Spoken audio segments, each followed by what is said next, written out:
Hi guys, happy holidays. I know it's been a few weeks since I've done a video, but I thought I'd pop in here and just give you some more tips.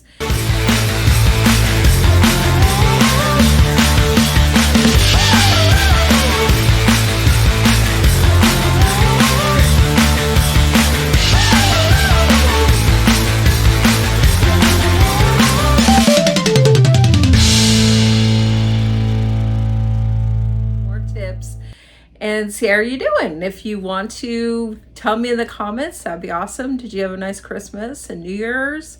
We had a wonderful Christmas with the family, and we just had a low-key New Year's Eve, hanging out, drinking some champagne. It was really fun. And it's hard to believe that it's 2025, but happy 2025. I know some YouTubers do like kind of a year in review at this time. They'll do a review of their 2024 reselling goals and profits and that kind of thing. That's really not my thing, not something I want to do. You know, every year has its challenges and its advantages, and the good and the bad, and you take it all every year. You know, it had some slow times this last year and some not so slow times. Been doing pretty well with sales lately. Of course, fourth quarter always delivers. And yeah, well into January, I'm still making sales. I've had to run my promotions and my sales still to get those sales, and some of them are lower dollar, but some of them have been higher dollar as well. So, you know, some people will pay a bigger dollar for things that they really want. So it just depends what you're selling. You know, this is a good time to take a look at your inventory and decide if this is something. How long have you had this? How long has it been sitting? Wherever you store your stuff, in a bin, a shelf, where in a box, wherever it may be. Maybe it's time for you to start doing an inventory check. Looking through all the things you have for sale. Is it worth it to keep it and just let it sit? And who knows if it'll sell or not, but or do you want to donate it or give it away or use it for yourself? That's always a good thing to do at the beginning of the year, just to kind of do a check, you know, review. It is good to review the previous year, see what worked, what didn't, and to see if you want to continue on doing those same things or if there's improvements can be made with your business. Always a good thing to kind of regroup and think about that. I am not going to be going through my inventory because I did that a few months ago actually, and I think I'm pretty good to go with everything. There was a few things that were not listed on eBay, so I relisted them. And that's another thing. When you go through your inventory, make sure everything that is in your inventory and that you thought was listed on eBay is still listed on eBay. eBay does have a glitch where they tend to delist some items. We don't know why, but it does happen. I found a few that I had to relist.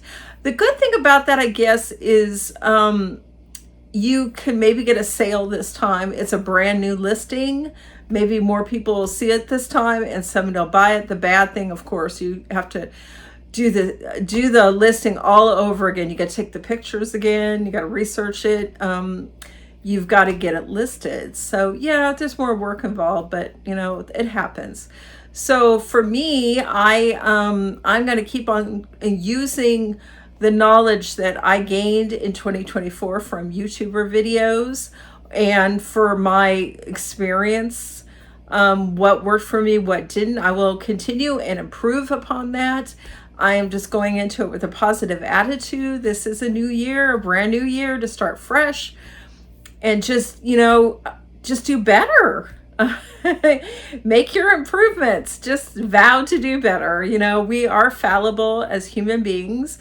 We are going to make mistakes. We have in the past. We'll continue to do that. But the main thing is to not let it get you down, not to let it detract you from what's important, which is to keep on reselling. So I thought I would do a little bit of this, and just wanted to kind of talk about, you know, I did want to talk about what, you know, last year entailed for you guys and for me. And, you know, I did learn a lot. I I've learned that, some things I was doing in the past are not going to work for me going forward. Some things that I always thought were great sellers, maybe not so much anymore. I did end up selling all my Hallmark Jingle Pals. I've talked about that in this channel before. I had about 4 of them. I think 1 or 2 sold before Christmas and 2 sold after. I think the most money I made is the first one I get made for like 18. The other 3 sold for like $14, $15. And they used to sell for 20 to 30. So I'm not going to pick those up anymore. And I do have to ship them in a box. I think I have shipped them at poly mailers before, but I'm not going to take that chance. Something like that. It is a plush, but it's a plush that it's a larger plush, and you just want to make sure it doesn't get to the customer all deformed in the mail. And that's the other thing. I've improved my shipping policies. I rarely have breakables now. I mean, I used to have those a lot more. Now I'm very, very careful about how I pack my items to be shipped. And, no such thing as overpacking. I mean, underpacking, yes, you're going to get breakables. I use my honeycomb packing paper or my bubble wrap or both. And then I also use packing paper. And a lot of times I double box. I just sold, it's a banker's lamp. I bought this banker's lamp a few months ago at Salvation Army in Pendleton, where John and I thrift fairly often. Paid maybe $5. Oh, I think I paid maybe $7 for it. So I got a $28 sale on it. I'm probably not going to get that again. And it took quite a while to box it up. I used bubble wrap and the honeycomb packing paper, and I double boxed it. So it's sitting out by my front door. Actually, when you got a larger item like that, it's most likely going to go FedEx or UPS. USPS, the bigger the item, the more expensive it gets. And I'm talking very expensive. So I always ship the medium to large packages to extra large packages, FedEx or UPS, usually FedEx, but sometimes it's UPS. They just have better rates. It's just the way it is. UPS is great for first class and priority mail, maybe a 12 by 12 by 12 and under. Otherwise, they get quite expensive. So that's another thing. I've improved on my shipping, improved on my packing. It's just learning experience, and you learn as you go, and it's fine. We just can't let it bother us. Just, things might bother you in the moment, but move on from it. You can't let it to lead you to quit reselling. Don't want that. Hopefully you guys have built a successful reselling business, or you're working on that. And I hope really these tips that I give you, that I've gleaned over my 23 years of reselling experience, really do help you. 2 Christmas gifts from my husband. They're Christian necklaces. This one's like Faith of a Mustard Seed, and this one is a heart and a cross, and it's my birthstone amethyst, which is purple. And I actually picked them out, but he bought me some great stuff. And one of the things was a total shocker, tickets to see the Goo Goo Dolls in August. It's like August, in Bend, Oregon. That was the closest they are going to be performing near us. So that's why it's August, because that's everywhere else was going to be too far. And that is one of my favorite bands. My number 1 or 2 favorite band. I love them for many, many years. You guys, I'm sure you know them. They're a top 40 band that have been around like, oh my goodness, 30 years at least. Just love Johnny Resnick, the lead singer, and I'm just very, very excited. So thing I wasn't excited about is lawn seats, but I'm like, I'm a big girl. Can I last in the lawn chair? But it's okay. We'll make it work. So, and we just had a lot of fun getting each other great gifts, and my kids liked their gifts, and my whole family liked their gifts. So it was really a lot of fun. So I really hope you had a very happy and blessed Christmas. I don't know if you guys do this, but a lot of resellers do this, and you don't have to do it, but I think it's a good practice. Whenever I list a clothing item, I put it in a plastic mailer. It's not mailer, plastic. It's a plastic bag. And I buy them on Amazon, so it's not just the ones like you get from the store, the gallon bags. I have used those too, and you can use them, gallon bags. I like to get the ones with no writing on them. Those definitely can be used, but right now I just usually order them from Amazon or Temu. I always put my clothes in there. Now, if it's a heavier item like a sweater, sweatshirt, hoodie, jacket, coat, something like that, or like a heavy even jacket, I have 2 garment racks in my garage and I hang them up on there. So those do not go in a plastic envelope or bag, I guess it is. But most everything else does. And if it's like jeans, I hang that up on my garment rack as well. So most of my items go in those plastic bags, and I put them in my bins, my numbered bins. So one thing I noticed was I had a couple of instances where the person received the item in a bag and they said it smelled. It had a bad odor to it. And I'm like, no, it didn't. I smelled the item. But some people I've learned have a very highly sensitive nose. So they smell things stronger than other people do. I think what it is, the item was washed and everything, and I never smelled odor on it, but they did. And I think it's just because there are certain people who have very sensitive noses, I guess. And they were very angry about it too. And I'm like I intentionally sent you an item that smelled, really?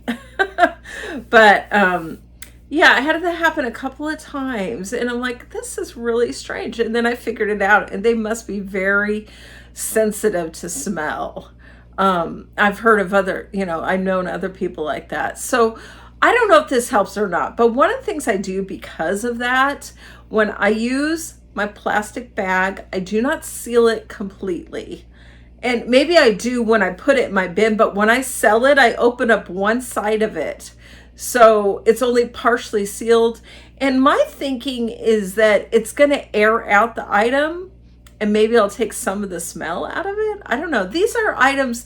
The reason why these items smell is most of my items I get from thrift stores or they're used items. They're pre-owned items. So somebody wore them. That was not a brand new item. A brand new item is not going to have a scent.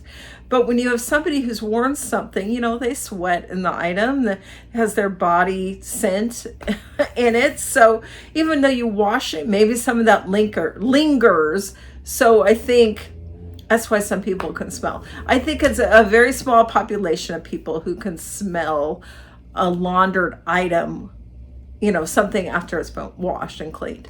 But anyway, just to kind of combat that, I just don't seal the plastic bag all the way, thinking maybe it'll air out in transit and maybe it won't smell. Now that's just my thinking. I could be totally wrong, and maybe it does nothing.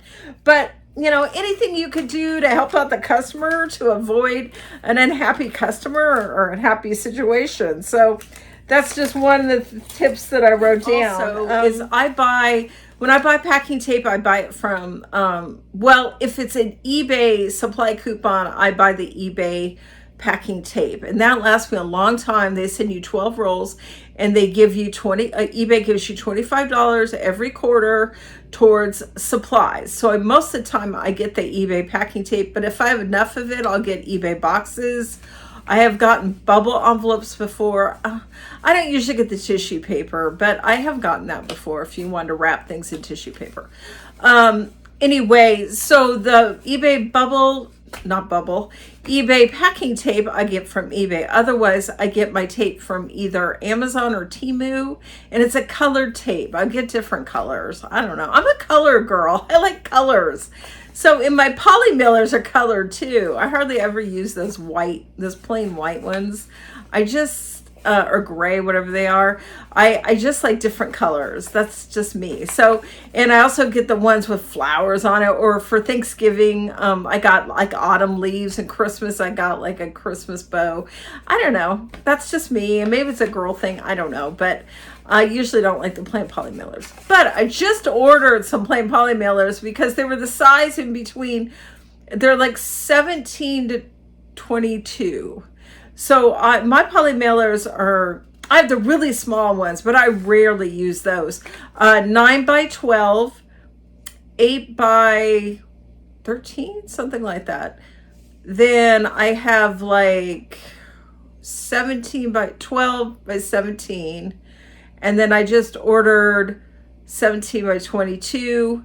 And then I also have 24 by 24. And that's like really large items. And I use those a lot, believe it or not. A lot of times I use it because I'm trying to cover, I use USPS boxes sometimes. And because you cannot ship those in the post office anymore, because they're now combined with UPS, they will not allow their boxes, USPS branded boxes. You cannot ship with those. So what I do is I use the box and then I put it in a poly mailer. So I use those 24 by 24, but I really needed the size between 24 and like 17 and 12. So now I'm going to have the 17 by 22. It's just one more size. It's up to you guys if you want to get all these size poly mailers, but I tend to use them. So I like having them. Same with boxes. You're going to want to get different sizes of boxes. Man, I couldn't even name off the top of my head. Maybe I have like 8 by 8 by 12, 8 by 6 by 10, then 10 by 10 by 5, something like that. I just do different boxes. And, we've talked about this before. You can get boxes a variety of places: Amazon, eBay, Dollar Tree, and Walmart. Those are all going to be new boxes. And I also pick up a lot when I go to Dollar Tree and they're unloading items. They got boxes out there. I grab a whole bunch. I've used them a lot. And same with Walmart.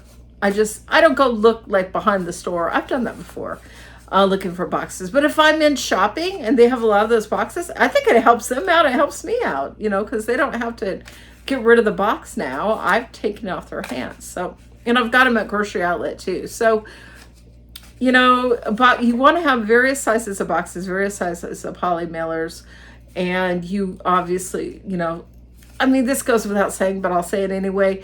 You'll need certain supplies. You'll need the bubble wrap or the honeycomb, or both. You'll need packing paper. You just want to stock up on all that. And that's another thing. You might want to make sure that you're stocked up in all those things I just mentioned. You don't want to run low. I've run low before, and I've had to ship this breakable item, and oh my gosh, I don't have bubble wrap. I don't have anything. All I have is packing paper. I've made do before, though, shockingly. I've just found things around the house like plastic bags and other things. Newspaper, I won't use newspaper by itself because the print will rub off on the item, and it also gets in the customer's hands, so you don't want to do that.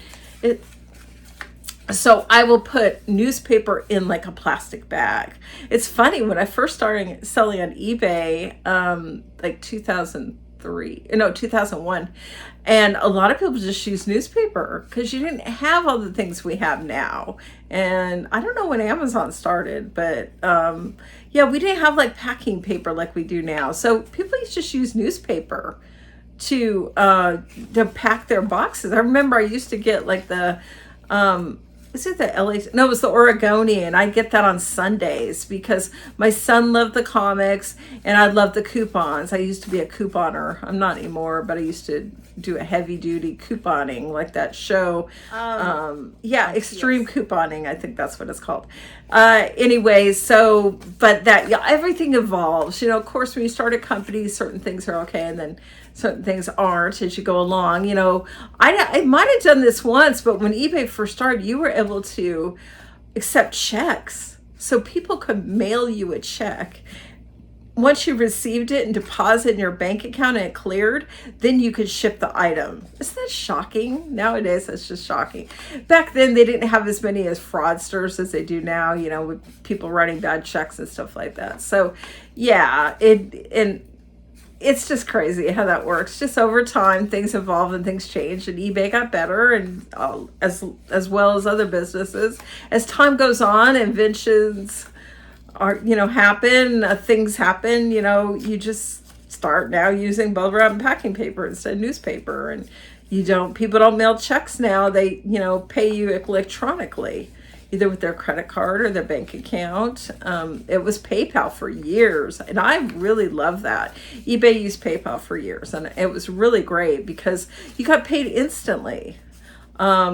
If you needed some money and you sold some, cha-ching, it was right in PayPal. And I always transferred my PayPal money into my bank account, but it's been a few years now, and eBay finally got on the wagon where they transfer their money in the bank. Well, when that first started, they transferred the money into your bank account. I think it took 3 to 4 days. Or 2 to 4 days. And I was like, gosh, now, go from PayPal to wait a few days to get your money. I was like, geez. But then they instituted the instant payment. Well, it's not instant. Well, they actually do have instant payment now. I'm not used to it yet. They have a feature now, eBay does, where it's just like, I don't know what the fee is. If it's a couple dollars, you can have your money sent to your account instantly. I've not used that. You have to take off your daily payouts to use that. But I have daily payouts and I get paid the next day. And it's like no matter what, even on weekends and holidays. So, and that was the other thing on the slower payouts. If it hit on a weekend or if it hit on a holiday, it's going to be the day after. And it's just disappointing. But now I'm so happy. It's like no matter what, I get the payout the next day. And it's really great. It's really nice. Really like a lot of what eBay's done. They've actually worked on, that's been a complaint of mine and other eBayers for a while now, where they didn't make the customer pay you instantly, and they had up to 4 days to pay. It used to be they had up to like a week to 10 days to pay. That was horrible. No, I think it was a week. That was horrible. It's like, that's just not fair. They're holding your item ransom, basically. You could have sold it to someone else and paid right away. And then they finally instituted the 4 days. They had 4 days to pay. And like on the 5th day, eBay would cancel the sale. And they would automatically do it. It used to be you had to do it. Or you had to set it up for eBay to do it, but sometimes they didn't do it, so you had to go and do it. So now it was 4 days, which is better, but still not right. Where all the other companies, Poshmark, Mercari's, all the other online companies, if you don't pay immediately, the sale doesn't go through. So finally, I think I pretty much get people paying instantly now. And I think it's because I have selected, there is a button you could click on to turn on immediate payment. So I turn that on all my listings, immediate payment only. I mean, maybe it discourages some people, but you know what? I don't care. I want the people who are going to pay me instantly, because I ship it. I don't ship the same day usually, but by the next day, I always ship by the next day, unless I'm on vacation. So yeah, pay me right away and I will ship the next day and you'll get your item quicker. When I buy something on eBay, I pay right away. I just want it done with. The people don't pay right away. I've had people say, oh, I forgot. Well, if you paid right away, you wouldn't have that problem. And, if you don't have the money, you have no business buying anything. Like I used to have people say to me, I bought this item, but I'm not going to get paid till Friday. It was like a week away, and they give me some sob story, and I was usually okay with it, but it's like, that's not right. Why are you making me wait when I pay immediately when I buy something on eBay? Anyway, everybody has different situations and stuff, and I was usually, let them do it. But now it's great, because I would say 99% of the people who buy something from me, they pay immediately. It's great. I think a couple of weeks ago or a few weeks ago, I had one gentleman who didn't pay right away, and he emailed me and he said he was going to pay on this particular date, and I said, you have 4 days until eBay cancels you, and he paid like on the 3rd day. So I knew that was going to happen. He emailed me. That was nice. But most of the time, though, people pay right away. Is that your situation, you guys? Do you have that too? But this is pretty much just kind of like a video to, talk about, your eBay and last year, what happened and what's going to happen this year, for you to reflect and you think about that. I don't really talk too much about mine, but other than just keep making improvements, keep getting better and better. You'll keep getting more sales. You'll sell better items, be looking for these higher dollar items. If you sold something before and it didn't sell, it took a long time to sell, don't buy it again. If you got something that sold right away for big money, buy that again. And your sourcing, open up your sourcing if you need to. Other than thrifting, there's, thrifting, yard sales. There's retail arbitrage, which means you're buying new from like a TJ Maxx or any other store, or Target, Walmart, whatever, and you're selling new items. I've done that before. I don't do that very often. I'm mostly a pre-owned reseller. Pre-owned items, gently used items. Occasionally I'll do new, but you can, there's tons of places to source. You can source on eBay, source on Amazon. You could source in grocery stores. A lot of times they have a clearance like in the back, or they just have a clearance section. You could raid that and see what you find. I mean, there's tons of places to source. Ask your family and friends anything they want to get rid of. Instead of them donating it to Goodwill or to another thrift store, donate to you. Tell everybody you're a reseller. People start giving you stuff. I'm telling you, every time I go to my mom's house, she's always giving me stuff. Or, other people I've known, they're like, just here, have it. It really helps them out. They're not a reseller. They just want to get rid of this stuff. And you have the rare opportunity, or maybe not so rare, but the opportunity to look through this stuff, and maybe you'll find that gem that they had no idea that they had that's worth a lot of money. So keep on keeping on, you guys. Have a happy face and a good attitude. You'll do great. Don't let things get you down. If you have a mean customer, or a lot of returns. I did have a few returns. In fact, I think my status went from top rated to above average, and I think it was due to returns.